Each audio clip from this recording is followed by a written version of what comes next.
You brought up Berhalter, and I was gonna. There's more that I want to talk to you about, but you brought up Berhalter. I'm interested. What are your thoughts on the U.S. men's national team search, quote unquote, for a manager? Do you think he still has a shot? Should he be the manager? I think he does have a shot, just because of the fact that they've been so outward about not saying that he doesn't have a shot. Right. Makes me think that he still has a shot. For me, the thing has always been, what pool are the U.S. swimming in? Because for me, if you're kind of in the mold of like, well, Berhalter has done a good job, and I think he has. Like, if he came back, I'm like one of the 3 people on the planet that would be okay with it. Because a lot of my friends, everyone thinks that the national team coach is a disaster. For as long, we could hire Antonio Conte to be the next manager, and within 6 months there will be a contingent of people that want him gone. There is no satisfying national team fans. I would argue of almost any country. There's just something about the position of national team manager. Everyone hates you, but yeah. I just don't know. It's like, all right, if the U.S. decided, you know what, we have a really promising young coach coming through in Jim Curtin in Philadelphia. He's done this and he's done that, and this is what's on his CV. There's going to be people that think we should aim higher. And if you do aim higher, what's available to you? Like, I honestly don't know what the cross-section is of people that would be interested in the job versus how high in the game that goes. And so I don't know if you went for Antonio Conte right now because he's available, would he have any interest in this job? Like, Jose Mourinho was floated out for a day, and like some of my friends are big Jose guys. I'm not. I'm not a Jose guy. I hate Jose with the intensity of 1,000 suns. So like, I'm not. That's not. But like, would Jose even want to do this? And so, what even is a realistic candidate? And I presume they're sounding everyone out. But like, I don't even know if. I mean, last time, remember, Tata Martino did an interview for the job, and Julian Lopetegui, late in the process, was like, hey, I'd be interested in the U.S. job. He had just gotten fired from Real Madrid. So I just don't know how attractive this job is in real terms.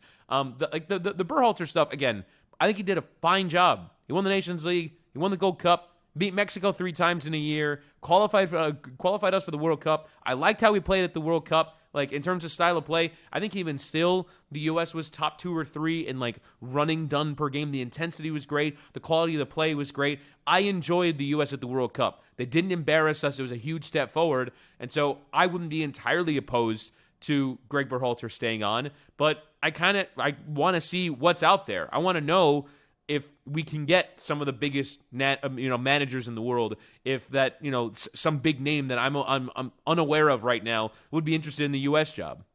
Yeah, I mean, Bielsa said no to Mexico. Yeah. That's a real shot.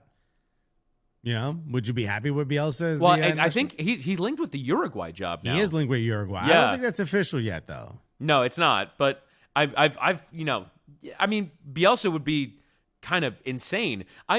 In every way, he'd be insane in a supermarket. You know what I mean? Never mind as the manager of your national team. Right.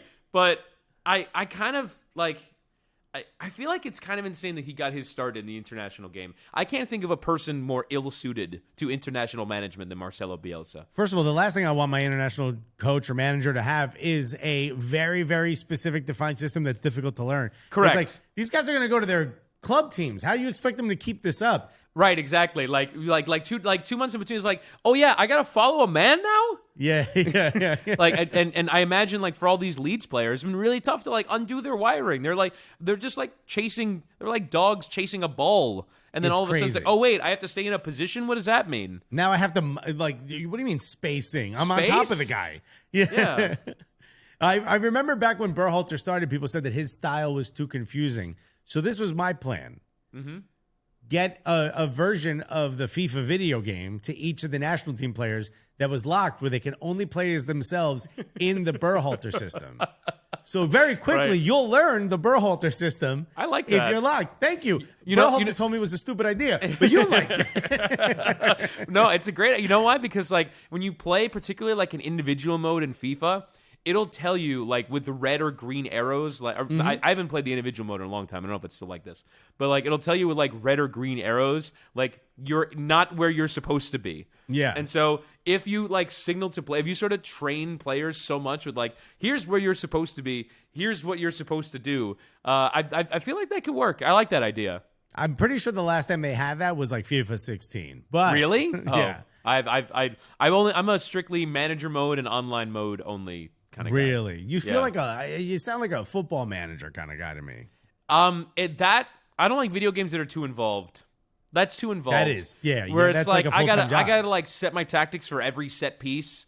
Like it just seems it's too much. It's too much. It's one of those that takes too long to really get going. You know what I mean? Yeah. Well, and the other thing, like when I'm playing FIFA, and when I'm playing any video, I like simplicity in my video games. So like Right. I enjoy like, all right, like, you know, my brother's a big football manager guy, so he make fun of me like, oh, the transfers aren't realistic in FIFA. I'm like, yeah, I don't care. I have 260 million. I'm Real Madrid, and I want to buy, you know, Lionel Messi from Barcelona. And yeah, it's not realistic that Barcelona would sell me Lionel Messi, but I want him on my team, and I'm going to pay 200 million, and I don't care that wouldn't happen in real life. I just want to do it. Can I do it? Oh, so what kind of a masochist are you that you want to lose negotiations in video games? Like, what's the point, bro? But you know what? That's true. Everyone's, you know what's the worst thing in FIFA? When you propose a transfer and they accept it the first time. I'm like, oh no, I overpaid. Yeah. I overpaid. Can I reject the transfer now? Can we start over? Can I unplug the system? If I shut this down, will this kick back up? did this save this already? Yeah. No, it's like, whew, oh, I overshot that one. I know it's early in the season, but do you have, obviously, I mean, my first thought is Joseph Martinez. Who's your biggest underperformer so far in MLS this season? Underperformer. That's a really good question. I'm just I'm looking towards like the bottom of the league table for both teams. It could be an individual player on a team. Yeah, I mean, I think Christian Benteke might not be a bad shot. I know he jumped in the league last year, but if DC were going to be like good, they need Christian Benteke to like take a pretty big step forward and be a 20 to 25 goal scorer, and I'm pretty certain he could be in this league. I think in the overall, I'm probably looking at Portland. They just seem like a team that, you know, with like Evander might be in that running. I know he's injured, but like Evander, for the money that they spent, I was really excited to watch their first game. It was one of the few MLS games that's kind of been separate from the big Saturday night window because I think they were playing on a Monday night due to weather. I was like, Evander, let's go.